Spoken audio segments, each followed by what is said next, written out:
So welcome everybody and hello. My name is David McElnay and I am the current chair for the executive committee of the UDP, the Urban Design Panel. And I will be introducing our excellent panel members, Ray Mabey and Nolan Lienhart, for the Interstate Bridge Replacement update for the November panel. So the Urban Design Panel, UDP, is sponsored jointly by the American Institute of Architects, the American Society of Landscape Architects, and the American Planning Association, and is composed of professionals from those three organizations with a shared interest in design. We are also joined here today with Heather Wilson, who is the Executive VP and CEO of the AIA Oregon, who is currently and previously hosting this event, the Urban Design Panel, and doing these monthly Zoom meetings for us, in addition to a monthly email announcement. Our panel presentations can be found at the AIA Oregon events calendar and in their weekly Thursdays at 3 newsletter. So please check it out. So participation in any event by registering, you become a panel member. We encourage you to sign up for information about future presentations every third Tuesday of the month. When you register for any UDP presentations, you'll be included in the upcoming email invitations.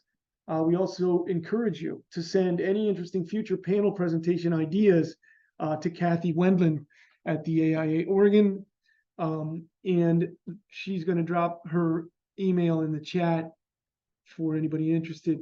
So these presentations are recorded and a Vimeo file will be archived in our folder, the Urban Design folder at the AIA Oregon. So this presentation is going to be something like 30 to 40 minutes, if we can do it, and it'll be followed by Q&A. We want to do the Q&A if we can.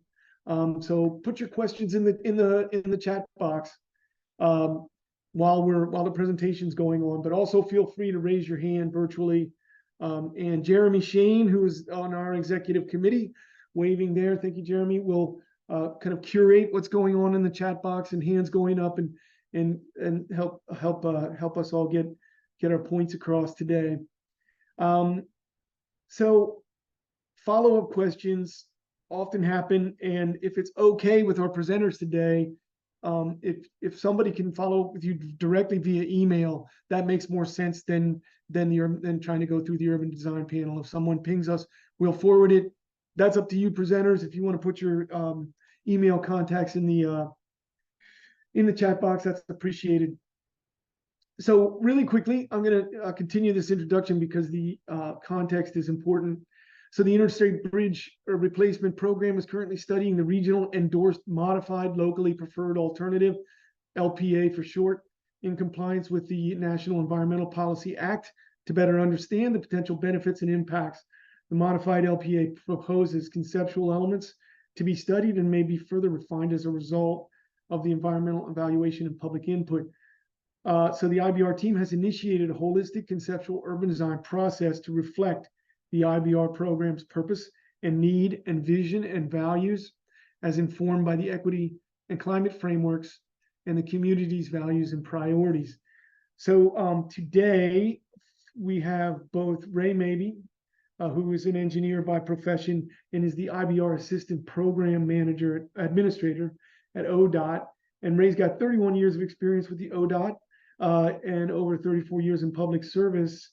Ray was instrumental in the success of the $1.3 billion OTIA 3 state bridge delivery program, which led to the repair and replacement of over 200 bridges in Oregon. He also served as a project program manager on previous interstate bridge replacement work, Columbia River crossing. Nolan Lienhart is on the team as a consultant and is director of planning and urban design for ZGF Architects, and part of the urban design team in the Interstate Bridge Replacement Program with over 20 years experience in planning, designing public infrastructure in the communities around them. So in the interest of time, I'm going to stop there. I'm also going to say that Ben Dine is going to be presenting. Ben, you are from ODOT or from ZGF? I'm from ZGF as well. Okay, great. Thank you, sir. Well, with that, Ray, Nolan, please take it away. Welcome. Yeah, good afternoon. Happy to be here with this group today. Right before, well, during a short week. I hope everybody has a good holiday weekend around the corner here. But as you mentioned, David, we're here to present on the Interstate Bridge Replacement Program. There, it's looking better. And give a quick update on the program, and then I'll turn it over to Nolan and Ben to dig into the urban design elements. So a little bit of quick history here. As I mentioned earlier, we had a previous planning effort of the Columbia River Crossing project that went between 2004 and 2014, and it was tabled due to lack of funding. It was paused. Now, surprisingly, between 2014 and 2019, nothing got miraculously better. And the two governors recognized that and decided it was time to reinitiate efforts on handling the issues identified previously and getting a team together to do that. So they established the Interstate Bridge Office, which is just a construct of both DOTs, not a separate entity, and hired Greg Johnson to be the program administrator. So he reports to the director of ODOT and the secretary of Washington DOT, and has two deputies from the DOTs, one from Oregon, that's myself, and Frank Green from Washington, to help affect the program. And then we've brought on a consultant team and other staff to help us move forward. So that kind of set a foundation of, hey, how do we get this going again? There's not a really big or readily accessible roadmap on how to start up a project that stopped. What we found is that really centers around getting the community around the issues and back at the table. And so we worked with the same partners we have with the CRC, the two cities, the two MPOs, the two transit agencies, and the two ports, to reconstitute our executive group or executive advisor group between all those agencies, and also stood up different advisory groups. Our community advisory group, that's what you see in most projects. The executive steering group that I mentioned, that's really with the principals of each of those agencies, including the DOTs. And then we also took the next step of initializing a equity advisory group, because we know that equity and climate are values that all the partners have really expressed as important values we want to move forward with. And so we took the step of creating a specific equity advisory group, as well as a principal equity officer, to help us center equity through the program, which helped us as we moved through and looking at that past work. We heard from our legislators, our governor's office, and partners, let's not start over, let's build off the past work, which did, as you see, 10 years worth of work, achieve a record of decision, ready to start acquiring right-of-way and building back in the previous effort. The federal partners, the Federal Highway Administration, Federal Transit Administrations, both said that ROD is record of decision is still valid, but that we need to study the changes that have occurred since that record of decision. And if we think it's the right step, do a evaluation of that and potentially go into a supplemental process. And that's what we did. But to do that, we needed to reconfirm purpose and need. Why are we here? What are the problems we're trying to solve? We revalidated those problems. Like I mentioned earlier, they didn't get fixed miraculously in the last 10 years. But we overlaid equity and climate as key priorities. And we studied the changes that happened since the previous program and figured out how to adapt the basic design elements, and then screen those with some criteria developed with the community as well as our advisory groups to develop the LPA. So an example of what may be changed in the intervening years might be light rail is still the high capacity transit mode being developed, but last time it went through a couplet in downtown Vancouver and then up to Clark College. well, things have changed. Clark College no longer is really welcoming to the transit on their property. They've got the plans, and then CTRAN, the transit agency in Clark County, Vancouver area, has developed a bus rapid transit system and bus routes in that same footprint in the downtown area. Plus, there's been immense development on the downtown waterfront. So we didn't want to interrupt or overlay those efforts. And so the alignment, proposed alignment for light rail has changed. So that's just one example of how we adapted the previous work into what we call the modified LPA. So the modified locally preferred alternative that we're taking into study into a supplemental process. Now, 2022 was a busy year. It's always a nice thing when a project has recognition at the national level, and for us, President Biden recognized this one of the most economically significant bridge projects in the nation. Why is that? You know, is it just a bridge between two states? Well, it's not just a bridge between two states. It's a bridge. It's 5 miles of interstate and 7 interchanges. This is an area that's been studied for the last 30 years on trying to identify the issues that need to be resolved, which developed the program area. So yes, we're a bridge, but we're also addressing those purpose and need statements in that whole area to make meaningful change and improvements. The other thing that happened was the Washington legislature committed $1 billion towards the program.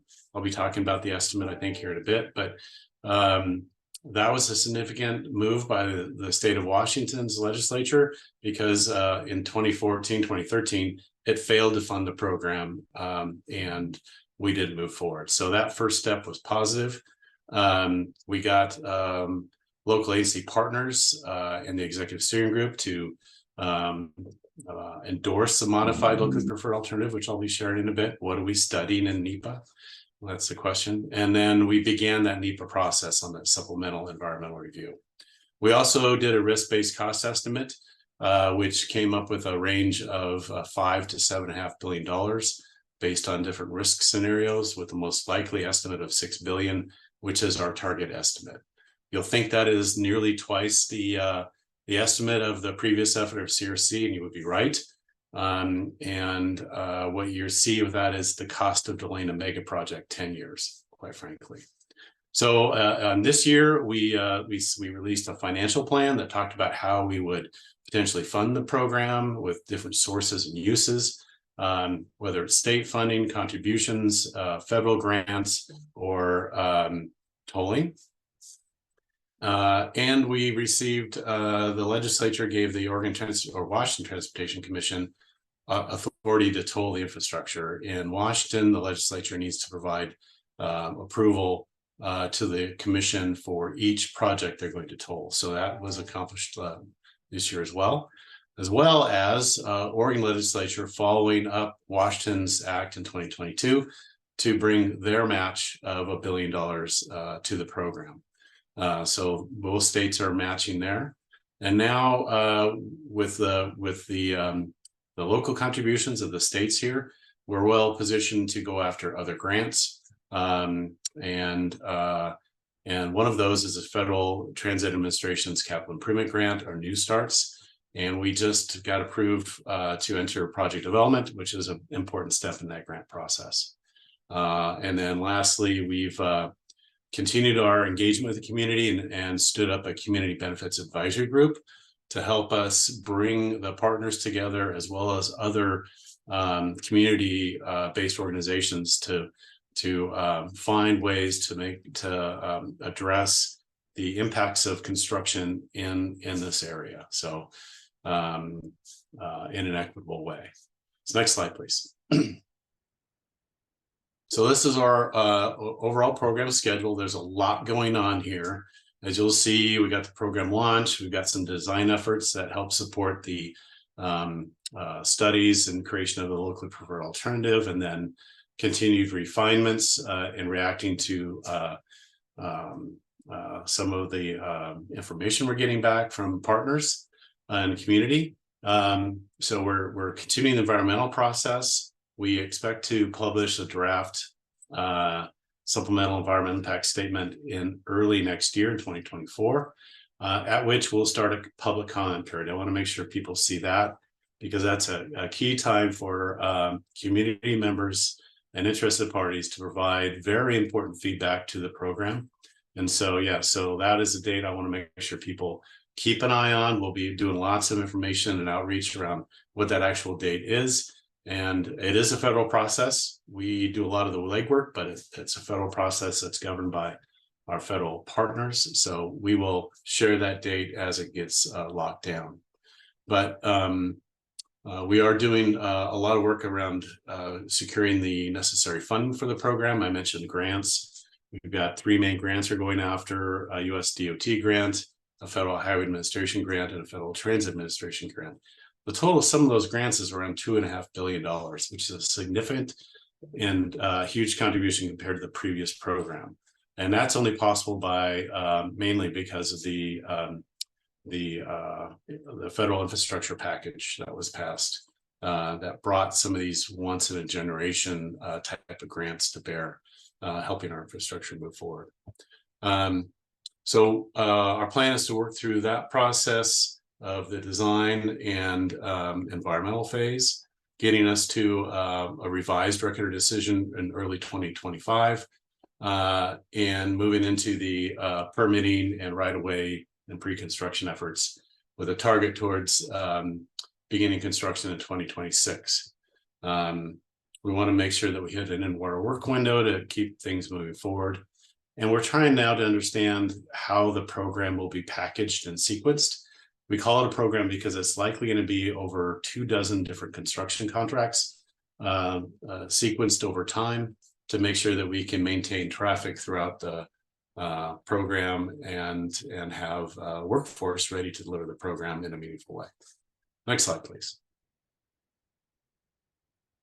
So I mentioned the locally preferred alternative and wanted to briefly touch on what it is and isn't. We are through the process, environmental process, we're studying a build alternative, which is a modified locally preferred alternative, and then a no build. But within the build alternative, we have options. You might think of them as bookends, or we're defining the box of potential impacts that we need to study. And the options just kind of alter or enhance that locally preferred alternative in discrete locations. And I'll be talking about what those are in the next slide. But it's really a way to make sure that we are allowing some flexibility within there, but not to the level that require a whole nother alternative to be studied. And let's see. Yeah, so let's go to the next slide. So what's in that modified LPA and what are the main elements? So it doesn't really get down to, a very fine point of detail because we quite frankly don't have that yet. But what it does include is the major building blocks of the program, which is improved that active transportation for the region. So in the program area, so bikes, peds, and those that need roll have a meaningful, safe, comfortable, and connected system with good wayfinding. Extending light rail transit from Expo Station up through Evergreen with complemented by bus on shoulder. We would have 3 new light rail stations, one on Hayden Island, one at the Vancouver waterfront, and then another one at Evergreen, which would connect with the bus rapid transit system that C-Tran has developed. So we have a transit hub station there. We'd replace both the Columbia River bridges and the North Portland Harbor bridges with seismically resilient multimodal structures. We'd be working on those 7 I-5 interchanges. They're 7 interchanges in 5 miles. There's a lot of overlapping movements there that cause a lot of the safety issues we have. And these are of a much older design and not meeting the needs of today. So modifying those will really help with the flow and make the system operate better. And then lastly, we're looking at 3 through lanes. So the interstate has 3 through lanes on the north of the project and south of the project. We're not proposing to add more through lanes, but we are proposing to study an auxiliary lane, which really starts and stops between interchanges to allow for merge and weave activities, as well as interchange to interchange travel without impacting through traffic. And so that's the base LPA, but what are we studying as options? So one of the options we're studying is configurations of the bridge. On CRC, we had a stacked bridge configuration where we had traffic on top, and on the bottom, there was either light rail on the southbound bridge or bikes and pedestrians and utilities on the northbound bridge on the lower deck. And that is an option that's in the LPA, but we're also looking at an option for single level bridges that are side by side where all modes are on the same level. That allows for potential different options and superstructure types. That allows for different safety and security, ways to handle safety and security for the high capacity transit and bike and ped path. And we're also studying, at the request of our U.S. Coast Guard, a movable span, a lift span. And that would be accompanied with the single level configurations. And the Coast Guard issued a preliminary navigation clearance determination, really wanting our NEPA work to study the impacts and benefits of a movable span. And so we're doing that. We know that the region wants to remove a stop sign in the interstate, but it's important that we study this to answer the questions and hear the concerns from folks. C Street ramp is an option we're looking at. There are some communications with the city about its need and other impacts. So whether it's in or out, we're studying that. We're looking at 2 auxiliary lanes as well as 1 in each direction. The previous program had 2. We're studying in the base LPA 1. We want to make sure we understood the comparison between the 2 and to inform our program partners and ourselves on decision making there. And then we have different park and ride locations that we're studying and how they support transit as well as potentially impact development in the cities. So we want to make sure we study those. And then there's a small alignment shift between SR14 and Mill Plain. That's really east or west to really help us understand the impacts or ways to address those for local parks in the area with a fort. So those define the box that we're studying in the process. And if we go to the next slide, you can see some diagrams, I believe, of that. The top one shows you're kind of looking to the northwest, Marine Drive interchange in that lower portion, and then crossing over Marine Drive or Hayden Island to the north.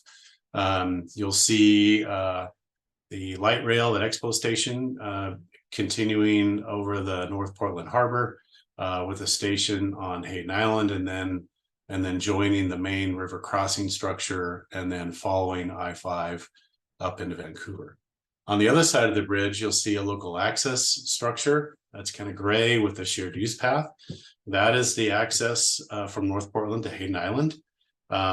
With all the movements in the program area, having an ability for island residents and businesses to be able to access the island separate from the interstate was seen as desirable by many, and help remove and keep local trips local, so you can access North Portland without being on the interstate, and provides that local shared use path connection.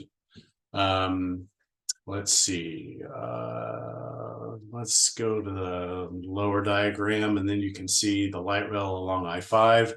Here we're looking a bit southeast, and you can see that alignment on structure of the light rail connecting up through the terminus of Evergreen, and in the shared use path, kind of cylinder back there where it touched back down to grade and into the system. The new structure will be higher, whether it's movable or not.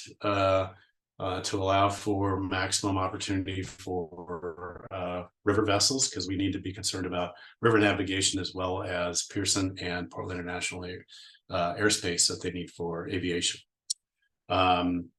Let's see. I think I will stop there because I think I've talked a lot and I know Nolan has a lot to go through. So I will hand it over to Nolan, I think, at this point. Thanks, Ray. So we won't spend too much time on this. We have a lot of content to share, but we just wanted to sort of emphasize how the urban design process fits into what Ray was talking about.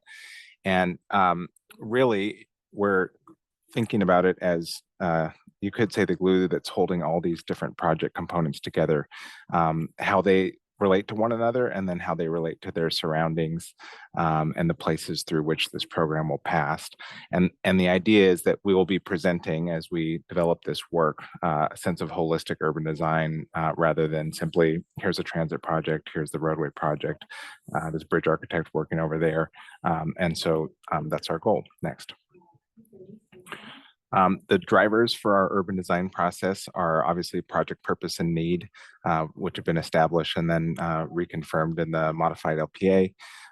Alongside that, we have desired outcomes that Ray described, the notion of centering equity and adding climate change to the thinking, and then a set of draft vision and values that were developed with the help of the community advisory group and the equity advisory group, all of which inform our urban design work and will be ways of evaluating different urban design alternatives. We are thinking about urban design at really every scale, and the one on the left, the XL scale, probably almost feels ridiculous to zoom out that far.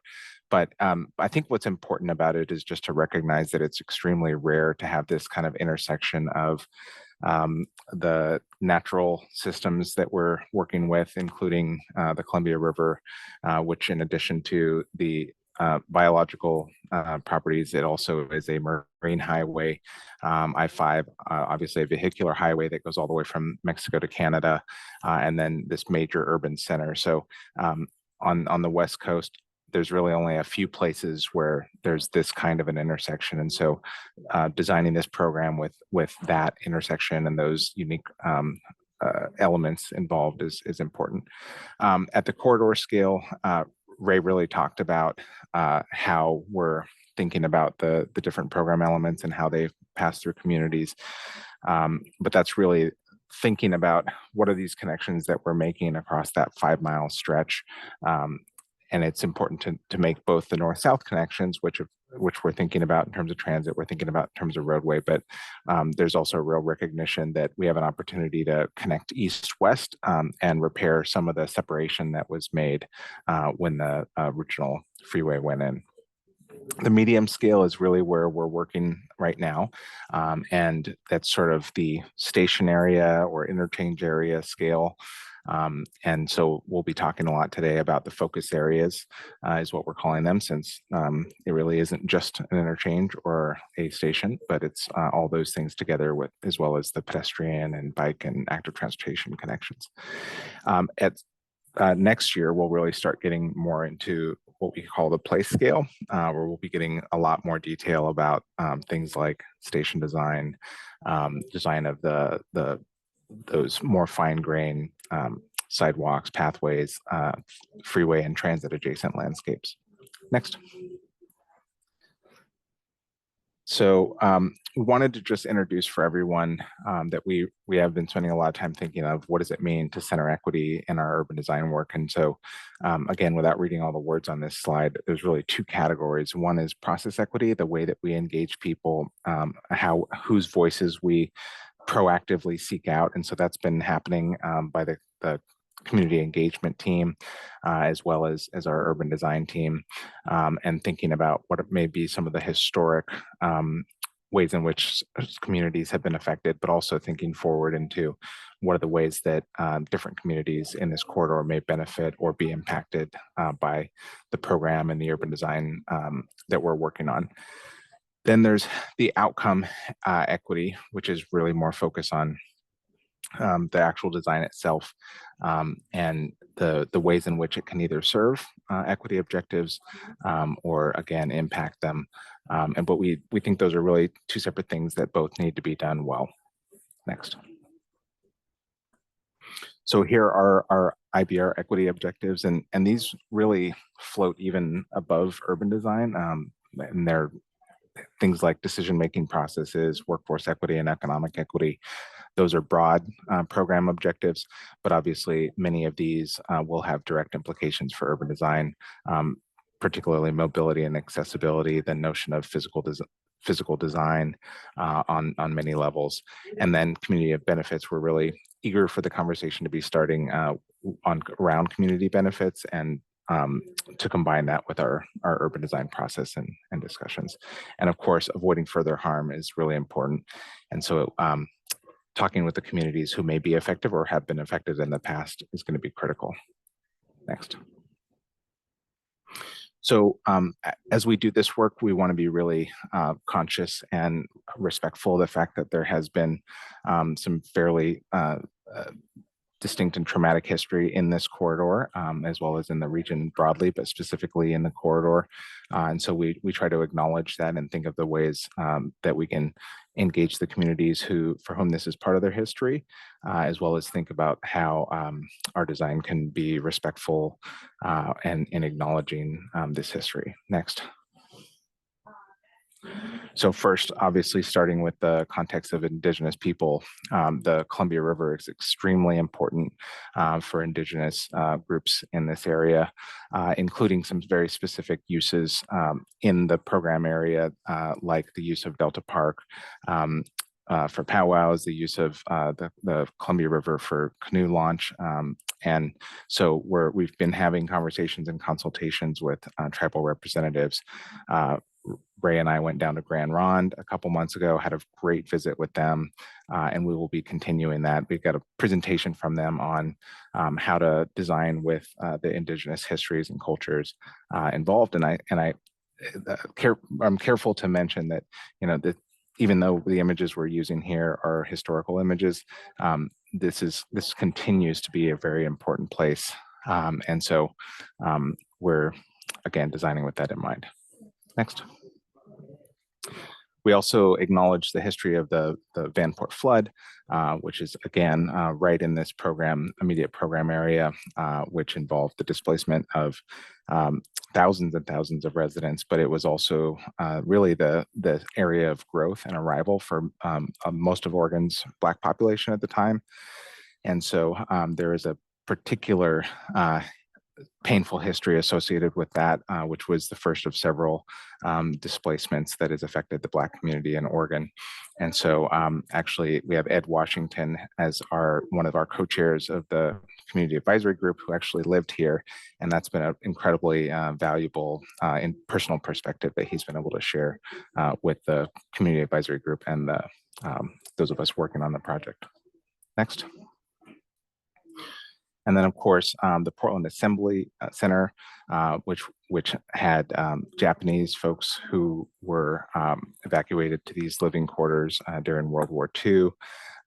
There is actually already public art that recognizes this event at the light rail station for Expo.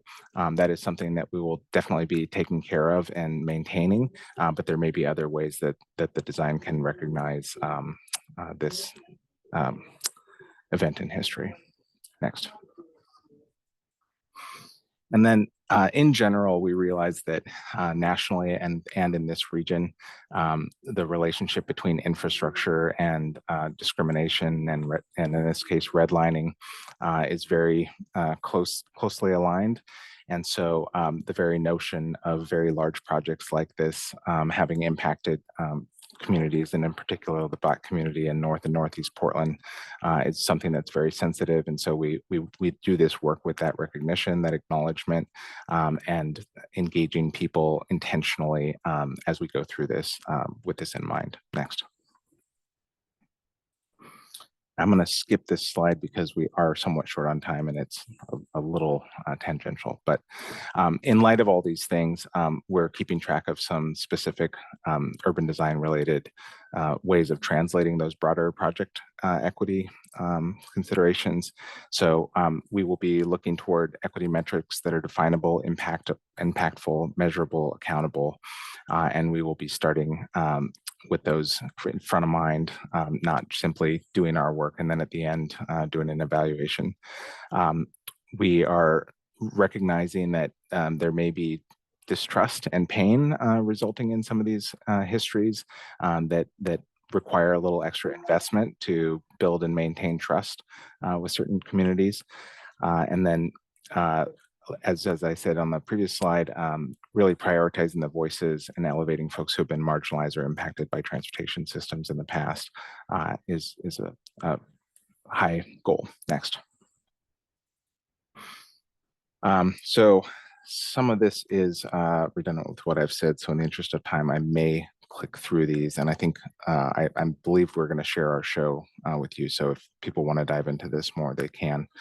But in terms of equity and design outcomes, I think one of the things that we've heard very clearly is there is an opportunity to celebrate cultural histories and existing communities that are using these spaces and to enhance, in some cases, places that may be used today or appreciated as part of a community's use, but not as well as it could be. And so, and one example of that is we've heard a real interest in having a better opportunity to have small boat launches. And so, you know, without having done the work yet, that is something that we've heard would enhance the use of the areas around the program. Next. Did want to talk just briefly about also recognizing as we do design and ideas like crime prevention through environmental design, some of these things are very normal and natural to think about: sight lines, lighting, things like that. There are other strategies that often are associated with CPTED that can feel exclusionary or targeting towards certain populations. And so we want to be really thoughtful and intentional about which CPTED strategies we use and implement and do things in a way that do not feel like they are exclusionary or targeting to any particular population. Next. So here are our urban design focus areas, and they are, as you can see, overlapping. We realize that, you know, particularly the bridge is both its own urban design object and area, but it also will have landings on Hayden Island and Vancouver that will be thoughtfully part of their own urban design focus area. And then, of course, you see the box going around all of this is that climate inequity, which is really contiguous through this whole area. So I'm going to let Ben do a deeper dive into these focus areas and just let you know what we're thinking about them as we begin this urban design process. Yeah, thanks, Nolan. Yeah, so as Nolan mentioned, we're trying to think about each of these places kind of holistically as a contrast and really a complement to the environmental impact statement, which looks at things through kind of specific impact lenses. You know, there will be an understanding of what are the traffic impacts, what are the visual impacts, what are the noise or air quality impacts that kind of break everything apart by those discipline lenses. In contrast, what we're trying to do with this work is to really understand each of these places holistically. So to understand all of the elements that interact on, say, Hayden Island, just as an example. So we're going to look at a few of these today, not all of them, but we're going to look at a few of them as sort of examples for how we're starting to dive into these focus areas. And this is just a kind of explain that when we're talking about these focus areas, they include both the project and the project elements and the way that interfaces with its urban context, but it also includes the context that we're working within. So we try and understand that both through existing conditions and through adopted local plans of what will or what may happen in the future. And then just some questions that we'll come back to at the end. What themes or values should inform the urban design of these focus areas? And then given your understanding of the region and the corridor, what are the elements that the IBR program should be responding to? So we'll come back to these at the end, but we just kind of wanted to tee these up at the beginning to get people's gears kind of turning and get your mind thinking about these. So we're going to break down each of these, the sort of Vancouver area and Portland area into these character zones. These are really about sort of what is the urban fabric in each of these areas. So it's related to land use, but not directly necessarily tied to zoning here. So there is, of course, the waterfront development that's been happening. There's the sort of urban core of downtown Vancouver. On the east side of the freeway, there's Historic Reserve and Pearson Airfield, and then the sort of campus character that includes Clark Community College and the VA and a community center. And then all that is sort of wrapped with residential single-family neighborhood area.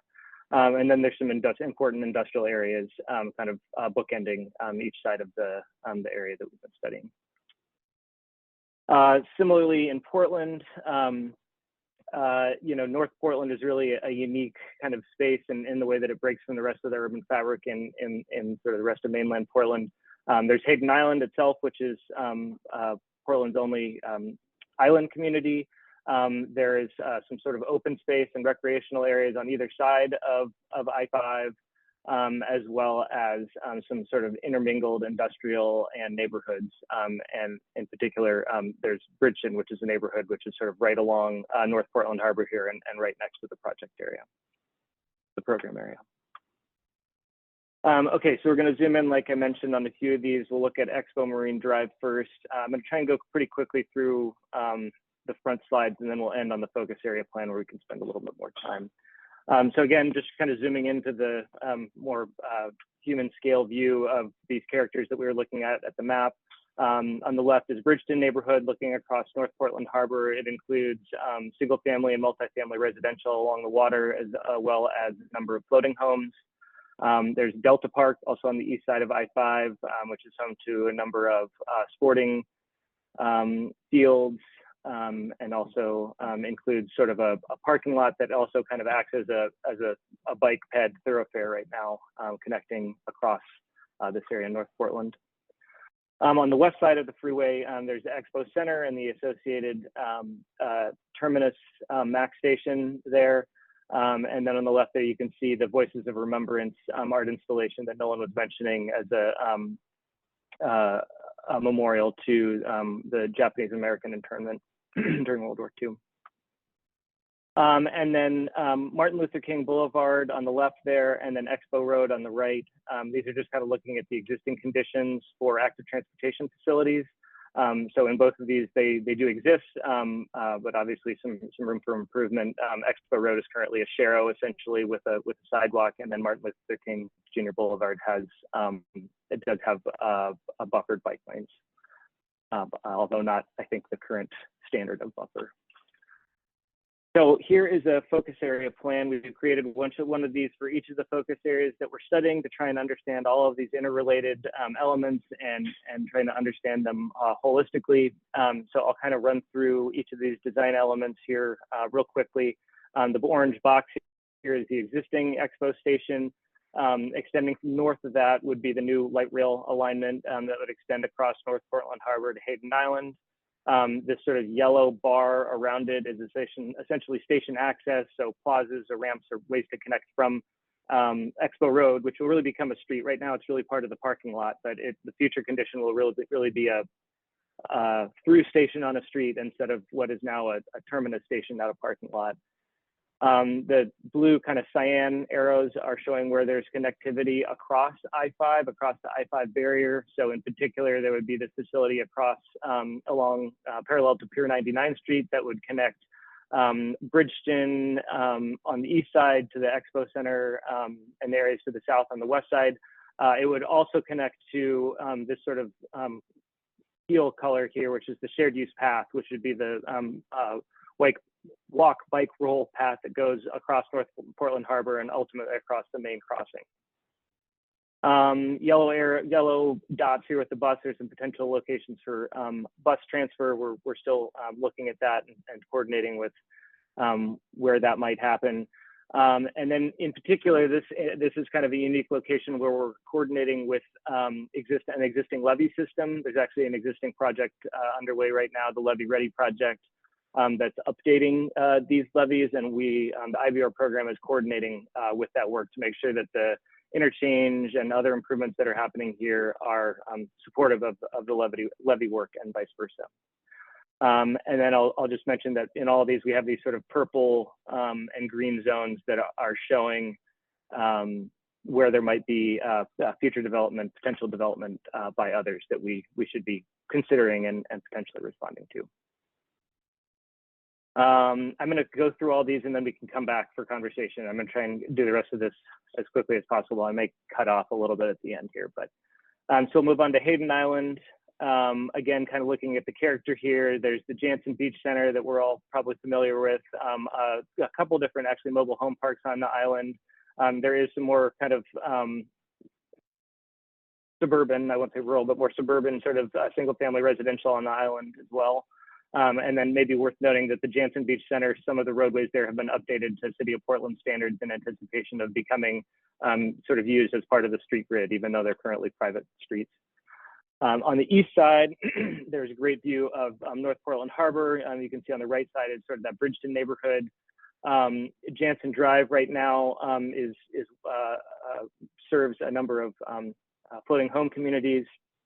Tomahawk Island Drive is right now a kind of east-west street that doesn't connect across I-5, but we'll look at that in a second. The proposed MLPA, modified locally preferred alternative, does incorporate that going through, and then the existing Holiday Inn on the east side.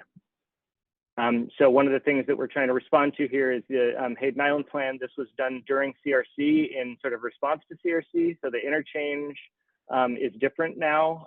So CRC days, it was a full interchange where there was ramp terminals on both Jansen and Hayden Island Drive. The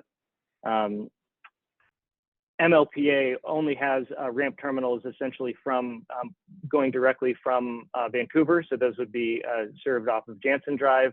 The traffic coming to and from mainland Portland would come across via the arterial bridge here, the local bridge to the east, so that people wouldn't necessarily have to get on and off the freeway if they didn't need to.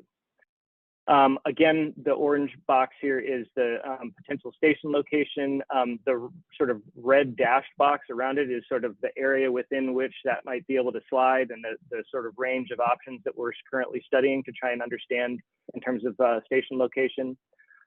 Again, the cyan arrows are east-west connections across I-5. Hayden Island and Jansen Drive do exist today as east-west connections, but Tomahawk Island Drive currently does not exist. So that would be a new sort of central spine of Hayden Island that would be able to connect across I-5. Again, the shared use path continuing across the arterial bridge, it would be able to touch down onto ground on Hayden Island, but would also potentially continue across elevated, so that people who are making the full crossing from mainland Portland to Vancouver don't have to come down to grade and go back up again. And again, the purple and green areas are sort of potential future land uses by others, the purple being potential future development, and the green being a waterfront park that was identified as on the Hayden Island plan. And then we'll look at Vancouver real quick, and then I think we'll pause it there. So Vancouver waterfront development, I mentioned that. That's exciting new development that's happening there, really on both sides of the freeway. The main development is happening on the west side, but there are also some upcoming development on the east side where Husong and Larry's is or was. As to Shore Park and sort of urban mixed-use development in Vancouver's downtown. On the east side, there's the Renaissance Trail that runs along the Columbia River. Really will continue to the west through that waterfront development I was mentioning, as well as Fort Vancouver and Pearson Airfield, and then of course the Vancouver Land Bridge that connects across SR14. So it connects sort of the area south of SR14 to the historic reserve to the north. I'm looking at this in the focus area plan again. The orange bar is a transit station location identified in the MLPA, and the red dash is sort of the range within which that we're studying where that might be able to go. The green is a helical ramp that will touch down to ground to somehow serve the waterfront from the elevated bridge. The bridge is pretty high here, so there's a lot of sort of ramping that needs to be done to get people down to ground.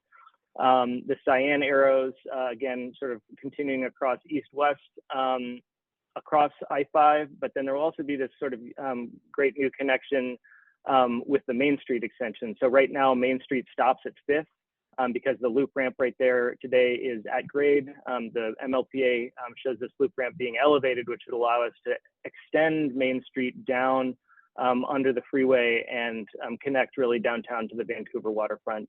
And as part of that, there's potentially a connection over to Old Apple Tree Park. So that really creating a new connection between the downtown and the reserve, as well as between the downtown and the waterfront. And then the dashed boxes where you see A, B, and C, those are locations that are being studied in the EIS for potential park and rides.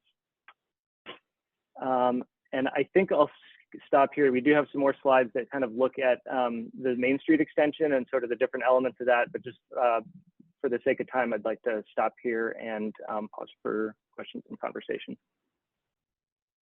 Thanks, Ben. Yeah, we're getting close to ending here. We've got about 4 minutes to 1. I personally can stay on, but lots of folks have to move on at 1 o'clock. So that was terrific. Tried to see if there was any. Jeremy was sort of tracking questions, and you mentioned a slide also, Ben, that you had wanted to return to. Maybe you can put that up on the screen. I know there's probably more placemaking to be shown in some of your other slides. It wouldn't hurt to scroll that while we're talking. Well, I think it's been interesting because I think you've covered on some of the topics that were asked earlier in the question.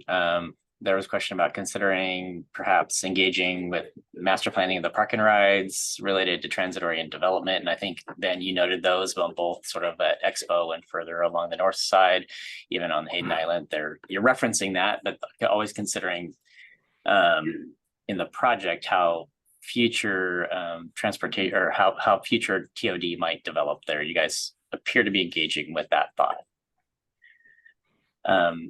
Then I think the other thing was John Russell referenced the confluence bridge and the indigenous peoples project of the confluence and the connections. How is the project relating back to that? And I think I do, in terms of providing stitching back pedestrian and multimodal access across the sort of spines that separate from the river. And it appears in that last plan you were doing that as well with some of the connections at spiral ramp. Is there anything more to elaborate on how to connect what those explorations to multimodal access to the east might look like? And if you can go back to that focus area plan, in addition to the connection that you'll be able to come down from the bridge on the spiral ramp, we're also strengthening the connection from downtown Vancouver with that where it says Old Apple Tree Park.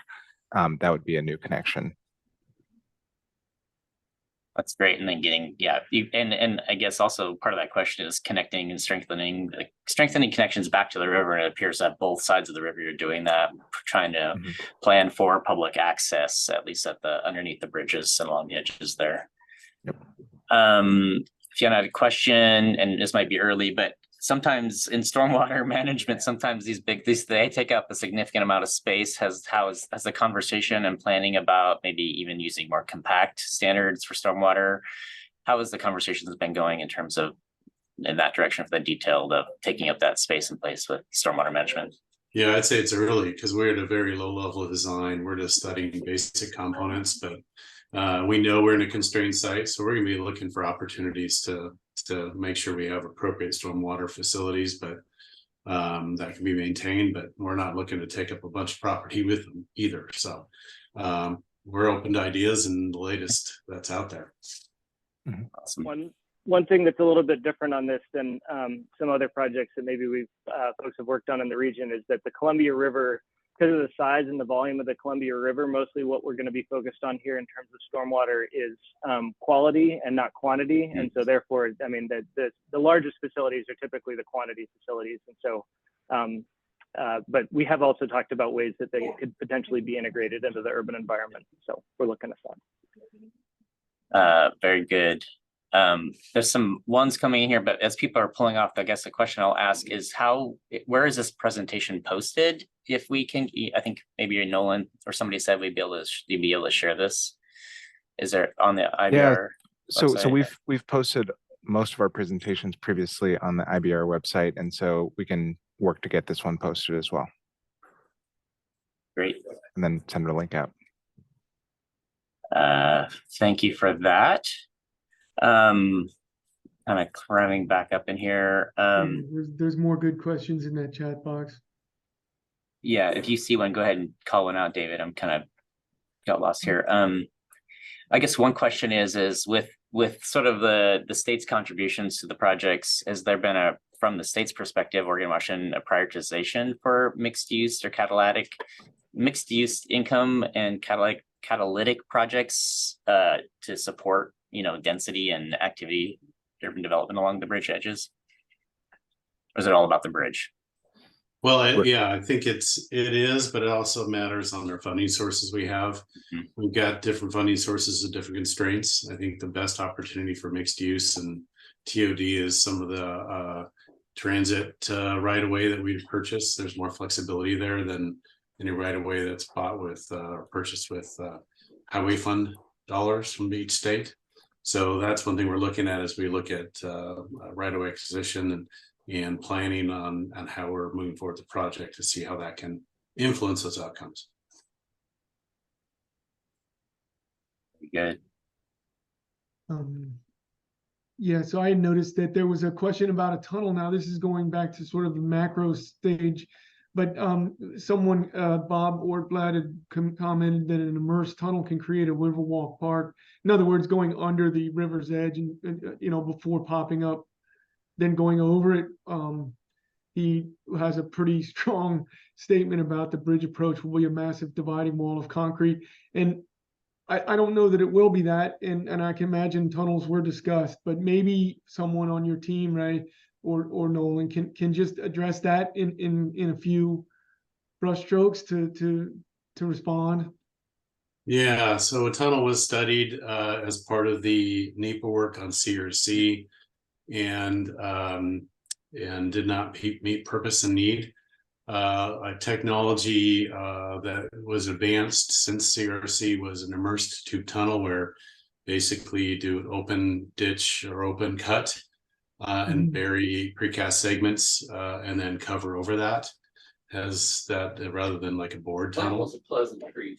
That's been developed, and so I feel like I learned more stuff than somebody needs to mute. We can't. The past year. Yeah, that's me. Sorry.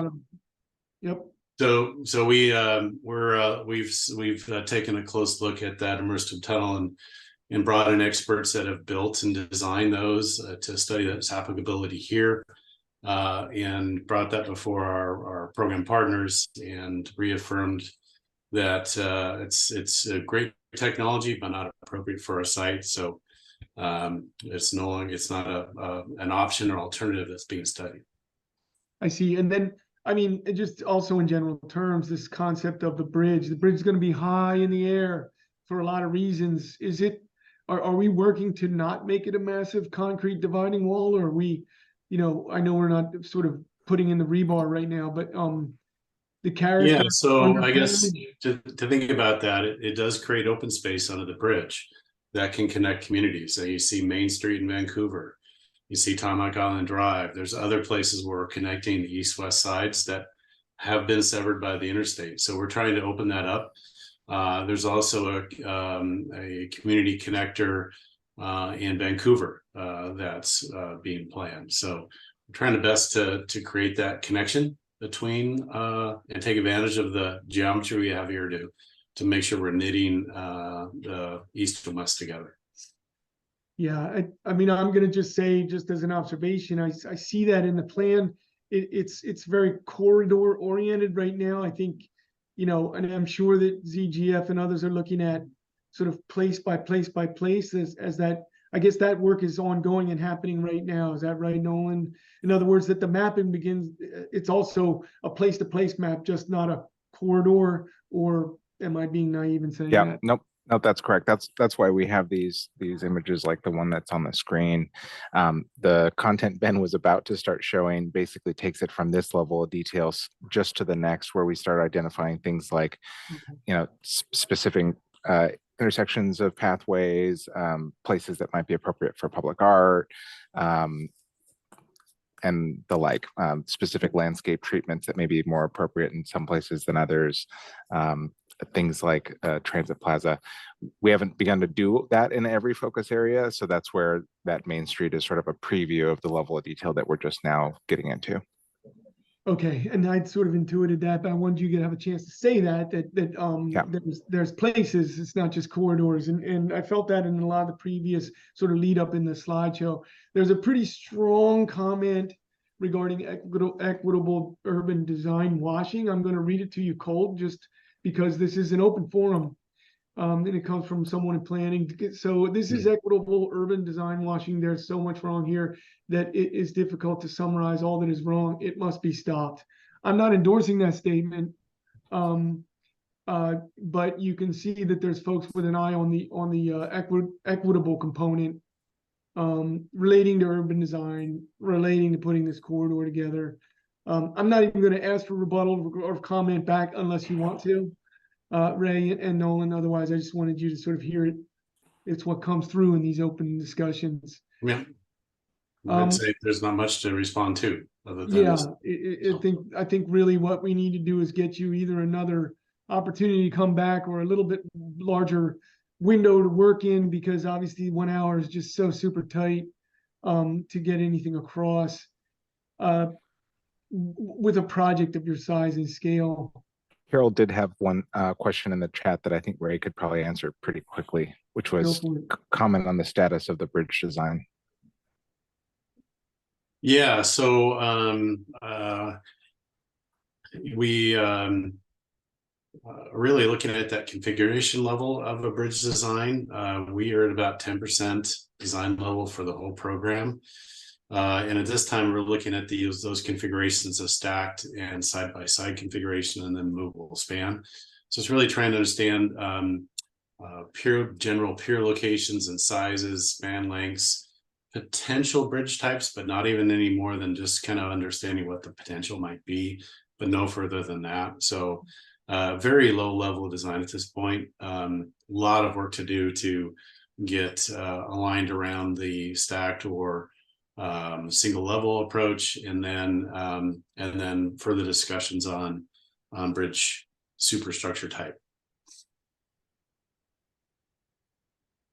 Yeah, that's early phase. I was even wondering, did you look at double deckers and things like that? But in any case, I think that's something that we would love. I'm sure this design community would love to hear more as, you know, as the design evolves and things are making sense for sure in the urban design opportunities. We're way over at this point at 8 minutes past 1. I don't know. I actually haven't had access. We've lost about 10 people. We had over 50 today. I wanted you to know that. Bridge team, and that's a darn good turnout for Thanksgiving week, and a lot of folks interested. A lot of thoughts coming from all different directions. Jeremy, do you have anything else you want to slot in here to the Q&A side of things? I didn't see anything. I may have missed it, but I didn't see anything come through. I guess one last question. It seemed like the design process was in the schedule was kicking off here, or you're right at the beginning of it. And I guess my question is that there's a lot to this. It's a program, as you mentioned.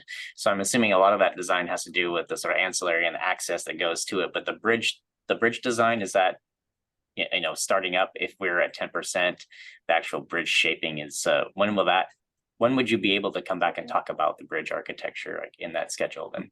Well, I think we're quite a ways out, because we haven't published our draft supplemental environmental impact statement. That'll happen early next year. We'll get comments back. We'll react to those. So the design bars you see is really around supporting the NEPA process, not really furthering design and answer a bunch of questions. We want to make sure that we've thoroughly done our studies through NEPA. We don't want to predetermine those outcomes.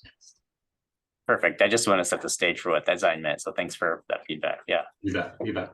I have a question, a raised hand question from the floor here about obviously a subject that could take another 8 hours to go through, but I've always wondered in a really kind of simplistic way that if you kind of unclog the bridge over the Columbia, so where those clogs go next, right? Because it's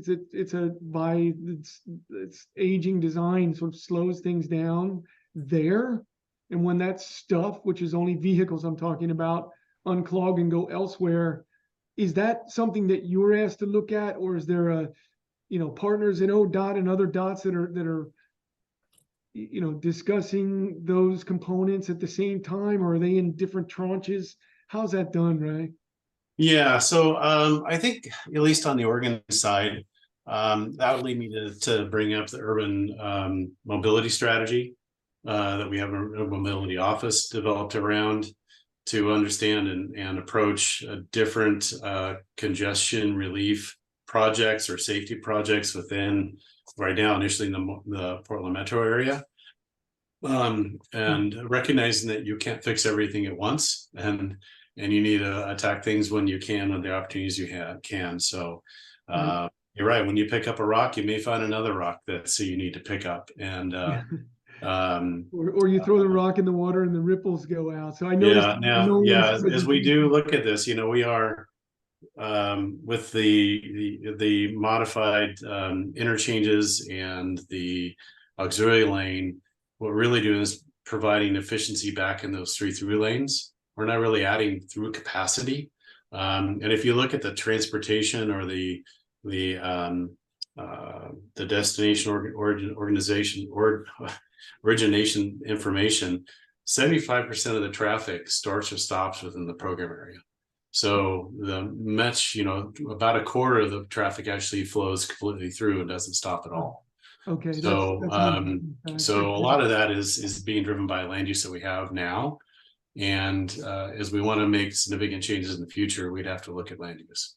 Got you. And I would just say that was a bit of a leading question, because I also saw the Albina slide pop up, and obviously all of this corridor connects and communities impacted is a really old and hot button, right? And so even though, we're looking at the bridge, it's hard not to see context all up and down. And so I applaud those thoughts and things that you brought into your slide presentation today, Nolan. I encourage you to, keep bringing those things forward, because we sure just don't want to repeat the mistakes.